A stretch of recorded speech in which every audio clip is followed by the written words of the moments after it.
नमस्कार, मैं हूं आपके साथ शगुफ्ता साहिल देव। आप देख रहे हैं जीएनटी स्पेशल। यूं तो काशी की गलियां हमेशा महादेव के जयकारों से गूंजती रहती हैं, लेकिन आज जब बनारस में ये जयकारे लगाए गए थे, इनकी गूंज और ज्यादा खास थी, क्योंकि ये गूंज अतीत से 3 दशक का सफर तय करके काशी के वर्तमान तक पहुंच आई है।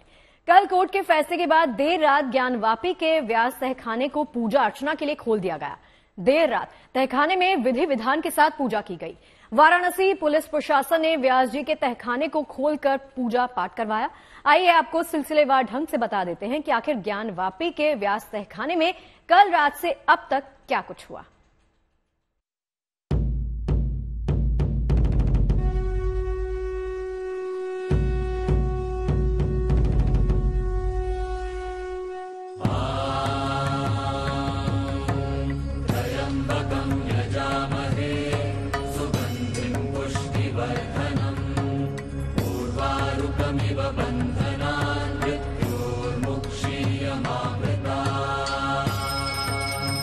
बाबा भोलेनाथ की नगरी में आज उत्साह है।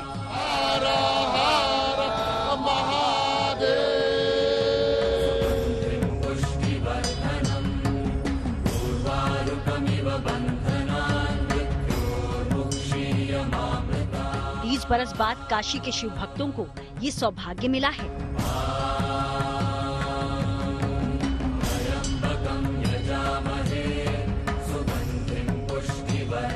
ज्ञानवापी के व्यास तहखाने में 31 साल बाद विधि विधान से पूजा अर्चना की गई।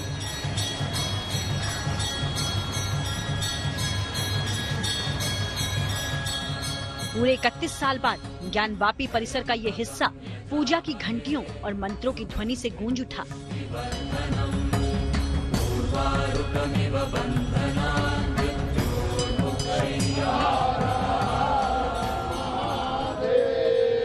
गंगा के तरंग से जिनकी जटाएं रमणीयता को, सुंदरता को, मधुरता को, मनोहरता को, अनुपमेयता को, विलक्षणता को प्राप्त होती हों, ऐसा देवाधिदेव महादेव भगवान श्री काशी विश्वनाथ जो अनंत ब्रह्मांड को विलीन करने का सामर्थ्य रखते हैं, जो अनंतानंत ब्रह्मांड, मायांड, जीवांड, शाक्तांड और प्रकृतंड के नायक हैं, उनके दरबार में जो पूजन विधान है वह पूजन विधान हो रहा है और हम सबके लिए अत्यंत हर्ष का, गौरव का, आनंद का विषय है।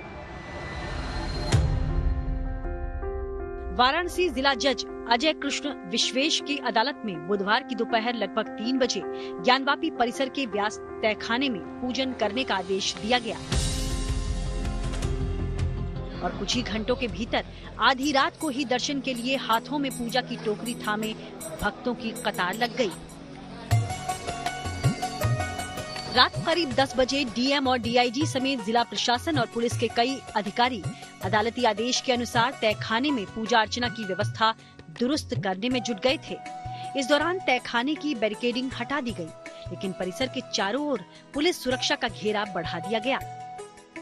जी, कल वही जो नंदी बाबा के ठीक सामने जो बैरिकेडिंग उसको काटा गया, काट के उसमें उसका रेलिंग काटा गया, फिर लोहे का दरवाजा जोड़ा गया, तब उसके बाद ही अर्चन पूजन प्रारंभ हुआ। आप लोग सब अंदर गए थे? कौन कौन लोग अंदर गए? के बाहर ही थे, मंदिर के पुजारी गए थे, काशी विश्वनाथ ट्रस्ट के। अदालत के आदेश के अनुसार 31 वर्षों से बंद तहखाने में भक्तों के आने जाने का इंतजाम कर दिया गया और इसके कुछ ही देर बाद पहले पूजन की एक तस्वीर सामने आई।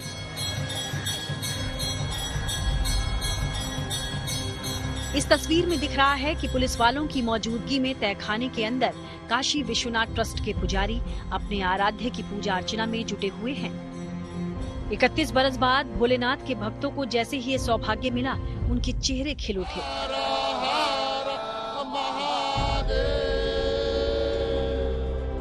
चेहरे पर दर्शन पूजन का संतोष दिखा और उम्मीद दिखी कि उनकी बाकी मनोकामनाएं भी जल्द पूरी होंगी।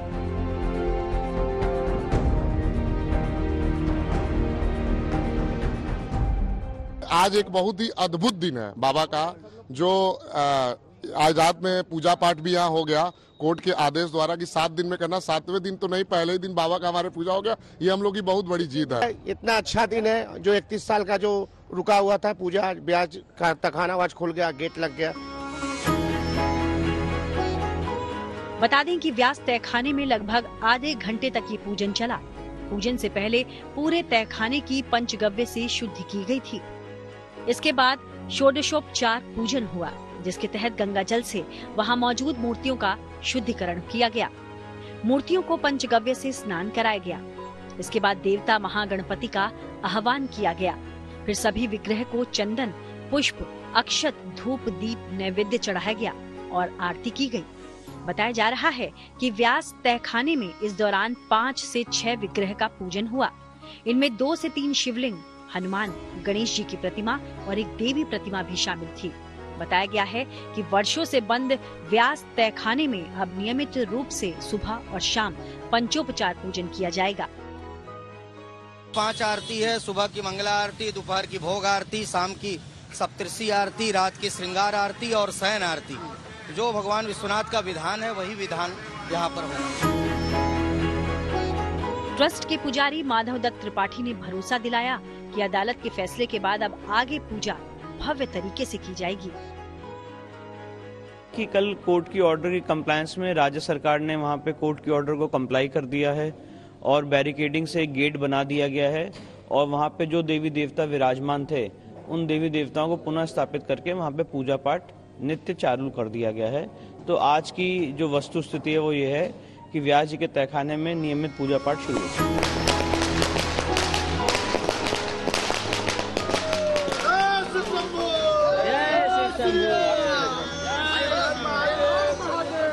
ज्ञानवापी परिसर में शुरू हुए इस नए अध्याय से काशी के शिव भक्तों की खुशी का ठिकाना नहीं है। व्यास हॉल में आधी रात से शुरू हुआ दर्शन पूजन का सिलसिला सुबह और फिर दिन तक जारी रहा। आम भक्तों से लेकर साधु संत और महामंडलेश्वर तक दर्जनों लोग पूजन के लिए पहुंचने लगे। वाराणसी की अदालत ने बुधवार को ही ज्ञानवापी परिसर में मौजूद नंदी की प्रतिमा से करीब 85 फीट दूर मिले फवारा नुमा शिवलिंग के नीचे वाले तहखाने में भक्तों को पूजा पाठ करने देने का आदेश दिया था। अदालत ने माना था कि अंग्रेजों के जमाने से ही तहखाना व्यास परिवार के कब्जे में रहा है और व्यास परिवार ही वहां पूजा पाठ करता आया है। तो आप लोगों के कब्जे में रहा है हमेशा से, पहले से 1993 के पहले से आप उसी पीढ़ी से हैं, आप भी जाते रहे अंदर में? जी, हम तो अक्सर जाते थे। हर साल ही हम लोग का ये मतलब एक नियम था, कागज के सहित है कि 93 से तो बंद करा दिया गया। उसके बाद हम लोग साल भर में एक बार वहाँ रामचरितमानस होता है, होती 2 बार है, मगर एक बार कार्तिक के शुक्ल पक्ष के सप्तमी तिथि से रामचरितमानस शुरू होता है। छठ को उसमें बांस बल्लियां हैं, टेंट की सामान, उसको निकालते हैं। उसके बाद फिर रामचरितमानस पूरा होने के 10वें दिन उसको वापस रखवाने जाते हैं। तो उसमें जो रामचरितमानस मंदिर में होता था उसके सामान, टेंट के सामान, ये सब रखे रहते? जी। व्यास परिवार का ये तहखाना नंदी भगवान के ठीक सामने है। ज्ञानवापी के इस तहखाने में 30 साल से पूजा नहीं हो रही थी। हिंदू पक्ष का दावा है कि 1993 तक वो लोग तहखाने में मौजूद प्रतिमाओं की नियमित पूजा करते थे, लेकिन 1992 में तत्कालीन यूपी सरकार ने उनके इस अधिकार को खत्म कर उन्हें पूजा के अधिकार से ही वंचित कर दिया। आज वही तहखाना मंत्रों और घंटियों की आवाजों से गूंज रहा है। वाराणसी से रोशन जायसवाल और समर्थ श्रीवास्तव के साथ bureau report, good news today. देखिए, व्यास परिवार के लिए लम्हा बेहद खास है। ये परिवार 30 सालों से पूजा के अधिकार का इंतजार कर रहा था। कल रात जब पहली पूजा की गई, उस वक्त भी व्यास परिवार के प्रतिनिधि जितेंद्र नाथ व्यास तहखाने में ही मौजूद थे। पूजा के बाद हमारे सहयोगी कुमार अभिषेक ने व्यास परिवार के मुखिया जितेंद्र नाथ व्यास से खास बातचीत की है। व्यास जी, पहले तो ये बताइए कि कितने समय के बाद आपका जो ये तहखाना है आपको वापस मिला है और आपको कुछ यादें हैं पुरानी? 93 से लेकर के बंद है, समझिए 93 30-31 बरस हो गया। 93 से पूजा अर्चना हम लोग जो है वहाँ नहीं कर पाते थे। तो बैरिकेडिंग लग गया तो वहाँ थोड़ा प्रॉब्लम होने लगा, नहीं जाने पाए। पहले होती थी पूजा? हाँ, पहले होता था पूजा। पहले पर लोग जो है जाते थे, कहते थे कि हम लोग रामायण जो है जैसे भागवत उसके अंदर जाके पढ़ते थे, पूजा आरती करते थे। और उसके बाद जो है जब से बंद हुआ तो हम लोग कहाँ जा पाए उसमें। श्रृंगार गौरी का भी वही साल में एक बार हो रहा है। श्रृंगार गौरी का तो पहले से होता ही रहा, लेकिन फिर श्रृंगार गौरी का तो एक साल में एक बार होता है। चौथी को होगा चतुर्थ में। तो ये बताइए कि कल रात में जो पूजा हुई, आप मौजूद थे वहां पे, किस तरीके की पूजा थी, क्या क्या हुआ उसमें? अब पूजा में क्या, पहले तो उसको दरवाजा सब बैरिकेड काट करके बनाए, दरवाजा जो है ताला बंद हो रहा है, तो उसमें जो है अंदर जब हम लोग प्रवेश किए हैं तो उसको गंगा जल से मतलब छिड़काव हुआ मजे का। फिर छिड़काव होने के बाद और वहाँ का सफाई वफाई तो मिट्टी सब सफा करके उसमें जो है गंगा जल से छिड़काव करके और वही समझ लीजिए कि पवित्र किया गया है मंत्र से। और उसके जो है बाद जो है खंभों का जो है सब उसमें आकृतियां बनी हुई हैं, जो वास्तुपात की है, संघ की है, कमल के आकार की, और हनुमान जी की मूर्ति भी उसमें मिली छोटा कोई है, और जो है कि वो मगरमच्छ की मूर्तियां हैं। ये सब जो है अपना उनको जंगल छिड़क करके और फूल से पूजा वूजा किया, कुछ मूर्तियां भी रही और फिर पूजा जो है चली है उसी में 1 आध घंटे समझ लीजिए, 12:30 बजे से लेकर 1 बजे से आप बहुत देर तक टाइम तक। तो उसके भीतर कोई स्थापित मूर्ति तो नहीं है? तो जो पुरानी मूर्तियां हैं या जो दीवारों पर बनी हुई आकृतियां हैं उन्हीं की पूजा हुई जी।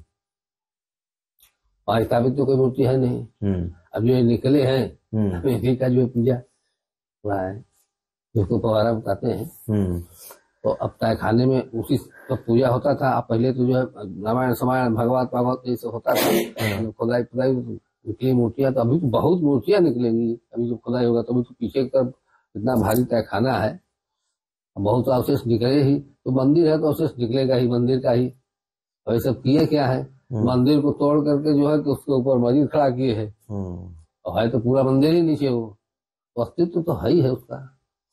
तो ये जो कल पूजा हुआ तो सिर्फ तहखाने की एक पूजा हुई, उसमें जो आकृतियां हैं उनकी पूजा हुई। तो अब क्या आप लोग रोज पूजा करेंगे, कैसे पूजा करेंगे, क्योंकि आपके कब्जे में है ना वो? रोज पूजा तो हो ही रही है। अभी तो ये लोग जो है ट्रस्ट वाले अभी पूजा तो नियमित हो ही रहा है। कल से शुरू हुआ तो आज 2 टाइम पूजा हुआ, तो पूजा तो होगा ही होगा। हम लोग पूजा करेंगे भाई, जब आदेश हुआ है। अब तो हम लोग तो 1 हफ्ते बाद जो है होने हैं। अभी पब्लिक को कोई जान ही नहीं है, लोग अधिकारी लोग पूजा मतलब चालू कर दिए हैं। ये चीज जैसे अध्याय वाला हुआ तो कई लोग एक चालू कर दिए। अभी तो क्या होगा, अभी तो आगे अभी लोग वही कोर्ट जाएंगे, तो अभी तो मुकदमा बाकी है, चल ही रहा है। देखिए आपको क्या आदेश, आपको भी लगता है कि अभी बहुत मतलब साफ अभी चीजें क्लियर नहीं है? अभी समझ लीजिए कि अभी तो लोग आएंगे, क्या होगा उसके आगे, लेकिन पूजा नहीं बंद होना चाहिए। पूजा जो एक बार शुरू हो जाता है तो फिर पूजा होना चाहिए। दरअसल देखिए, ये पूरा विवाद बेहद पुराना है। लंबी कानूनी लड़ाई के बाद ये पूरा मामला एएसआई सर्वे तक पहुंचा था, जिसकी रिपोर्ट 25 जनवरी को देर रात सार्वजनिक हुई थी। इस रिपोर्ट के मुताबिक ज्ञानवापी में एक बड़ा हिंदू मंदिर मौजूद था। 17वीं शताब्दी में औरंगजेब शासन के दौरान ज्ञानवापी स्ट्रक्चर को तोड़ा गया और कुछ हिस्सों को मॉडिफाई किया गया। इस रिपोर्ट के आने के बाद ही ये फैसला आया है। आइए आपको एक बार इस मामले की टाइमलाइन समझाते हैं। आखिर इस विवाद की शुरुआत कैसे हुई और कहां से गुजरकर ये आज के मोड़ तक आ पहुंचा।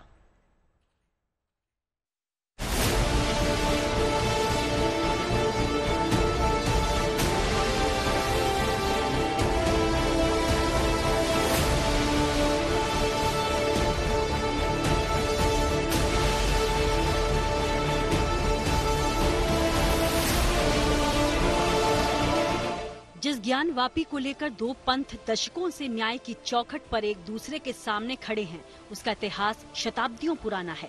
मां गंगा की गोद में बसे इस इलाके में सैकड़ों साल से दोनों मजहब अपनी अपनी आस्था की छांव तले फलते फूलते रहे हैं, लेकिन साथ ही ये विवाद भी अपनी गति से चलता रहा है।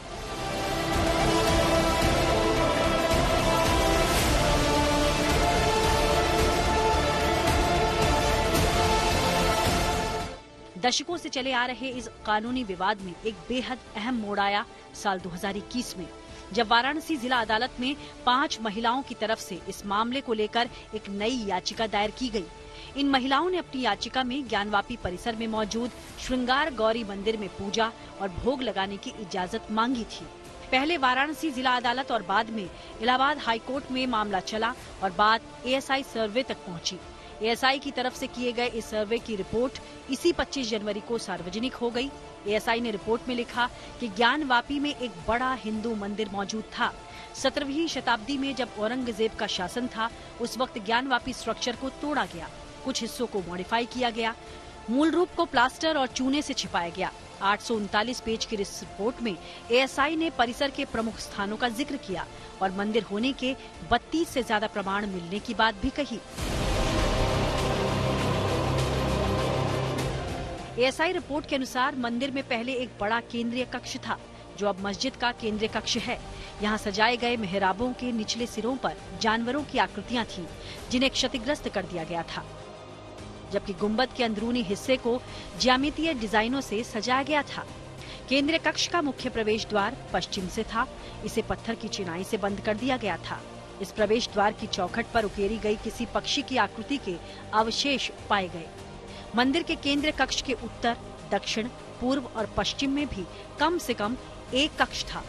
इनमें से 3 कक्षों के अवशेष अभी भी मौजूद हैं, लेकिन पूर्व में स्थित कक्ष के अवशेषों का पता नहीं लगाया जा सका है।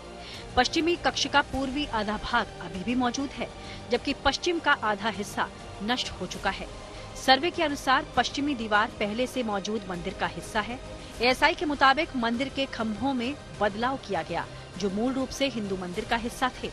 खंभों पर उकेरी गई आकृतियों को क्षतिग्रस्त कर उनकी जगह फूलों के डिजाइन लगा दिए गए। एएसआई को मौजूदा और पहले से मौजूद ढांचे से 34 शिलालेख मिले। इनमें से 32 शिलालेखों की प्रतिकृतियां बनाई गईं। ये शिलालेख देवनागरी, तेलुगु और कन्नड़ लिपियों में पाए गए। इन पर देवताओं के 3 नाम जनार्दन, रुद्र और उमेश्वर भी पाए गए। 3 शिलालेखों पर महामुक्ति मंडप जैसे शब्दों का उल्लेख मिला। मस्जिद में शिलालेखों के उपयोग से साफ हुआ कि मस्जिद के निर्माण में पहले की संरचनाओं को नष्ट किया गया और इसके हिस्सों का पुनः उपयोग किया गया था। एएसआई के मुताबिक एक तहखाने में फेंकी गई मिट्टी के नीचे हिंदू देवताओं की मूर्तियां और नक्काशीदार अवशेष दबे हुए पाए गए। एक तहखाने में 2 मीटर चौड़ा कुआं ढक दिया गया था। आप जब जाते थे तो क्या मूर्ति वहाँ लगी हुई थी? मूर्ति पुरानियां तो थी ही, जैसे मगरमच्छ की थी, कमल ये सब बने हुए थे खम्भे पर। आज भी जो है चिन्ह सब मिले ही हुए हैं और बयान में भी आगे मैंने दिया है ये सब चीजों को। हाँ, तो मंदिर तो देखिए पूरा ही है, तो वहाँ पर भगवान ही रहेंगे और रहेगा कौन? भोलेनाथ की वहाँ पूजा होती थी। हाँ, भोलेनाथ का तो मंदिर ही है, तो भोलेनाथ की ही ना पूजा होगी, किसकी पूजा होगी? श्रृंगार गौरी पीछे है। पीछे श्रृंगार गौरी है, तो उसी का ही हिस्सा है मंदिर का ना, अलग थोड़ी श्रृंगार गौरी। श्रृंगार गौरी भी उसी मंदिर का ही हिस्सा है। हाँ, पीछे तक जो है पूरा है वो श्रृंगार मंडप था पीछे। बता दें कि ज्ञानवापी परिसर में कुल 10 तहखाने हैं, जिनमें 2 बड़े जबकि 8 छोटे छोटे तहखाने हैं। 2 बड़े तहखानों में से एक को व्यास जी का तहखाना के नाम से जाना गया है, जहां व्यास परिवार के सदस्य रहते थे, जो वहां पूजा पाठ भी करते थे। हालांकि साल 1993 में राज्य सरकार के निर्देश के बाद तहखाने तक पहुंच प्रतिबंधित कर दी गई। इसके बाद सोमनाथ व्यास के नाती शैलेंद्र कुमार पाठक ने व्यास तहखाने में फिर से पूजा अर्चना शुरू करने की अनुमति के लिए अदालत का दरवाजा खटखटाया था। मामले में कोर्ट से इजाजत मिलने के बाद व्यास तहखाने में काशी विश्वनाथ ट्रस्ट की ओर से पूजा पाठ का शुभारंभ हो चुका है, लेकिन एएसआई की तरफ से ये संकेत दिया गया है कि ज्ञानवापी परिसर के पूरे सच को जानने के लिए अभी भी 8 तहखानों की खुदाई की जरूरत है, क्योंकि इन तहखानों में मंदिर की मौजूदगी से जुड़े और सबूत मिल सकते हैं। वाराणसी से कुमार अभिषेक और समर्थ श्रीवास्तव के साथ bureau report, good news today. इसी बीच खबर ये आ रही है कि व्यास तहखाने को अब से थोड़ी ही देर पहले आम भक्तों के लिए भी खोल दिया गया है, यानी आम लोग ज्ञानवापी परिसर पहुंचकर अब व्यास तहखाने में पूजा पाठ कर सकते हैं। इस पर जानकारी दे रहे हैं मेरे सहयोगी रोशन जायसवाल। सबसे बड़ी बात यह है कि आम श्रद्धालुओं के लिए यह जगह खोल दिया गया है। आम लोग आके यहाँ पर दर्शन पूजन कर पा रहे हैं। मंदिर ट्रस्ट की तरफ से इसकी घोषणा कर दी गई है। देख सकते हैं हमारे ठीक सामने जहां तक नजरें जा रही हैं वहां पर बैरिकेटिंग है और नंदी जो बाईं तरफ है और बीच का जो गलियारा है वो दाहिने तरफ के हिस्से को खोला गया है और उसी तहखाने में, जिसको व्यास जी का तहखाना खोला बोला जा रहा है, करीबन 5 फीट चौड़ा और लगभग 5 फीट ऊंचा जो बैरिकेडिंग है उसको खोल दिया गया है और वहां से आम लोगों का प्रवेश शुरू कर दिया गया है। दर्शन पूजन शुरू हो गया है। हालांकि इसके पहले वीडियो भी जारी हो चुके हैं, लेकिन आम श्रद्धालुओं का प्रवेश आज शाम होते ही शुरू कर दिया गया है। और चलिए, हमारी खास पेशकश में फिलहाल के लिए इतना ही, लेकिन बाकी खबरें लगातार जारी हैं। आप बने रहिए GNT के साथ। नमस्कार।